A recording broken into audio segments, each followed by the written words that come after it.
বলেছে আম্মু আমি ইন্ডিয়ায় যাচ্ছি, আমি 2 দিনের মধ্যে চলে আসবো, তোমার দাঁতের ডক্টরের কাছে দেখানোর কথা, তোমার 2 দাঁতের সমস্যা, আমি এসে তোমার আমি নিয়ে যাবো, তুমি যেও না।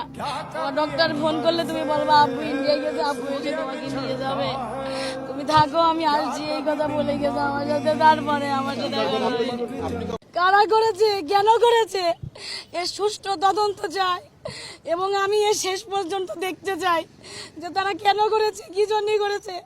আমি বিচার চাই, আমি বিচার চাই, আমি দেখতে চাই তারা যেন আমার সামনে তাদেরকে ক্রসে দিয়ে ফাঁসি দিয়ে মারা হয়েছে, আমি যেন দেখতে চাই।